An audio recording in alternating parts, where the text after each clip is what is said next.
Hello student. आज मैं आपको बीए प्रथम वर्ष के प्रथम सेमेस्टर जयशंकर प्रसाद के कमायनी के श्रद्धा सर्ग का व्याख्या भाग बताने वाली हूँ। श्रद्धा सर्ग का व्याख्या भाग बताऊँ उससे पहले मैं 4 लाइनें आपको बतानी चाहती हूँ जो मुझे बहुत पसंद है, आपको भी अच्छा लगेगा। कि मोहब्बत एक एहसासों की पावन सी कहानी है। मोहब्बत एक एहसासों की पावन सी कहानी है। कभी कबीरा दीवाना था, कभी मीरा दीवानी है। यहाँ सब लोग कहते हैं मेरी आँखों में आंसू है। जो तू समझे तो मोती है, जो ना समझे तो पानी है। जयशंकर प्रसाद।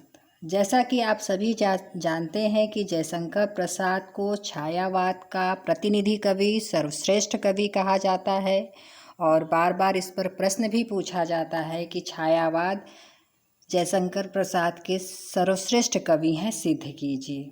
और इनका कमायनी जो महाकाव्य है वह 15 सर्गों में विभक्त है। तो आज आपके जो पाठ्यक्रम में है वो है श्रद्धा सर्ग। श्रद्धा सर्ग जो है इनका तीसरा सर्ग है। साथ साथ 2 प्रश्न और बताती जाऊं। कभी पूछ लेता है कि जो है कि कमायनी का प्रथम सर्ग कौन है, तो आप लिखेंगे चिंता। और कभी पूछ सकता है कि कमायनी के अंतिम सर्ग का नाम बताइए, तो आप आनंद बता सकते हैं। मैं 15वें सर्ग का नाम बताने के बाद आपको व्याख्या बताती हूँ। पहला है चिंता, आशा, श्रद्धा, काम, वासना, लज्जा, कर्म, ईर्ष्या, ईड़ा, स्वप्न, संघर्ष, निर्वेद, रहस्य एवं आनंद। ये 15 सर्ग है जिसमें से आपको ये श्रद्धा सर्ग का पढ़ना है। इसमें 10 पढ़ना है। मैं 2-2 करके आपको बताती हूँ, तो आज मैं आपको 2 बताती हूँ। पहला कौन सा है? कौन तुम संस्कृति जल निधि तीर तरंगों से फेंकी मणि एक, कर रहे निर्जन का चुपचाप प्रभा की धारा से अभिषेक। आप यहाँ पर प्रसंग में ये लिखेंगे कि जब जल प्रलय हुआ था तो उस प्रलय काल में शेष बचे मनु जो है अपनी गुफा के पास एक एकांत स्थान पर बैठे हुए थे। ध्यान दीजिएगा, जब जल प्रलय हुआ था और उसमें केवल मनु शेष बचे थे तो अपनी गुफा के समीप निर्जन स्थान पर बैठे हुए थे। तभी वहाँ श्रद्धा घूमती हुई निकली और मनु से उनका परिचय पूछने लगी। ये प्रसंग में जैसे आपको यहाँ स्पष्ट लग रहा है कि प्रश्न पूछ रही हैं कौन तुम, तो प्रसंग में आप लिखिएगा कि श्रद्धा मनु से उनका परिचय पूछ रही हैं। कौन तुम संस्कृति जल निधि। ध्यान दीजिएगा, संस्कृति जल निधि यानी संसार रूपी सागर। संस्कृति जल निधि, संसार रूपी सागर। तो अभी कौन तुम पहले नहीं लिखेगा, इसका बाद में व्याख्या। संस्कृति जल निधि, संसार रूपी सागर के किनारे तीर। संसार रूपी सागर के किनारे बैठे हुए। अब यहाँ कहेंगे कि आप कौन हैं, कौन हैं आप। संस्कृति जल निधि तीर, संसार रूपी सागर के किनारे बैठे हुए आप कौन हैं। तीर तरंगों से फेंकी मणि एक। तो उनको देखकर ऐसा लगता है जिस प्रकार सागर की जो तरंगे यानी लहरें होती हैं मणि को निकाल कर एक किनारे फेंक देती हैं। ध्यान दीजिएगा, छायावादी कवियों को समझना इतना आसान नहीं होता है।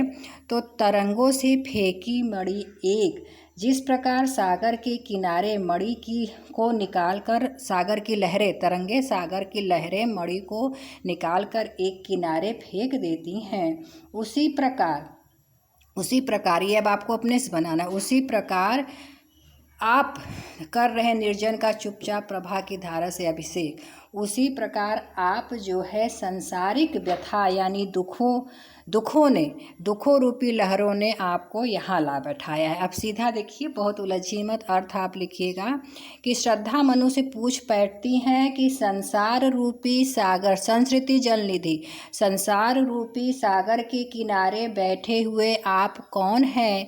जिस प्रकार जो है सागर की लहरें मणि को एक किनारे निकालकर फेंक देती हैं, उसी प्रकार आप भी व्यथा रूपी यानी दुख की लहरों ने आपको यहाँ ला बैठाया है। कर रहे निर्जन का चुपचाप प्रभा की धारा से अभिषेक। निर्जन इस एकांत स्थान पर आप चुपचाप उसी प्रकार सुशोभित हो रहे हैं जैसे किनारे पर पड़ी मणि को उसकी मणि जो है उस तट को प्रकाशित करती है। ये दूसरी लाइन में, कर रहे निर्जन का चुपचाप प्रभा की धारा से अभिषेक। आप उस निर्जन स्थान पर बैठे हुए उस व्यक्ति उस तरह से लग रहे हैं कि जैसे अपनी कांति से आप जो है किनारे पर पड़ी मणि से संसार को प्रकाशित कर रहे हैं। मधुर विश्रांत और एकांत जगत का सुलझा हुआ रहस्य। मधुर विश्रांत, अब यहाँ पर क्या कहते हैं कि मधुरता से, श्रद्धा कहती हैं कि मधुरता से भरे हुए इस निर्जन जगत में, निर्जन एकांत जगत यानी संसार के आप जो है सुलझे हुए रहस्य जान पड़ते हैं। श्रद्धा कहती हैं कि मधुरता से भरे हुए इस एकांत संसार के आप सुलझे से रहस्य जान पड़ते हैं। एक करुणामय सुंदर मौन और चंचल मन का आलस्य। साथ ही वह यह भी कहती हैं कि आपके मुख पर जो है मौन का भाव है, करुणामय सुंदर मौन, आपके मुख पर करुणामय सुंदर मौन का भाग है और चंचल मन का आलस्य। साथ ही ये कहती हैं कि तुम्हारे मुख पर इस मौन के भाव को देखकर तुम्हारे प्रति मेरे मन में करुणा जाग उठी है। ऐसा लगता है कि तुम जो है जब तुम्हारे अंदर जो है चंचलता का भी समावेश है। अब ये दूसरा, अब देखिएगा इसमें रूपक और विरोधाभास है। दूसरा है, सुना यह मनु ने मधु गुंजार मधुकरी का सा जब सानंद किए मुख नीचा कमल समान प्रथम कवि का जो सुंदर छंद। सुना यह मनु ने मधुर गुंजार, यहाँ पर मधुर गुंजार का मतलब है मधुर वाणी। मधुर गुंजार मधुर वाणी, मधुकरी सानंद आनंद के साथ। प्रथम कवि यहाँ पर कहा गया है आदि कवि वाल्मीकि को। तो लुटे से का मतलब लगाइएगा हक्के बक्के, यहाँ पे है ना लुटे से हक्के बक्के। सुना यह मनु ने मधु गुंजार, अब यहाँ प्रसंग में रहेगा कि जो है मधुर वाणी को सुनकर, किसकी मधुर वाणी को सुनकर? श्रद्धा की मधुर वाणी को सुनकर मनु की क्या दशा हुई, इस पंक्तियों में प्रसाद जी ने वर्णन किया है। सुना यह मनु ने मधुर गुंजार, जब मनु ने उनकी इस मधुर वाणी को सुना, मनु के कानों में पहुँची तो वह हक्के बक्के से हो जाते हैं। सुना यह मनु ने मधु गुंजार, जब मनु ने उनकी इस मधुर वाणी को सुना तो वो हक्के बक्के हो जाते हैं। और श्रद्धा की मधुकरी का साथ जब सानंद मतलब आनंद के साथ, श्रद्धा की यह वाणी इतनी मीठी लगती है कि मधुकरी, उन्हें लगता है कि कोई भ्रमरी, कोई मधुर सा आनंद के साथ गुंजार कर रही है।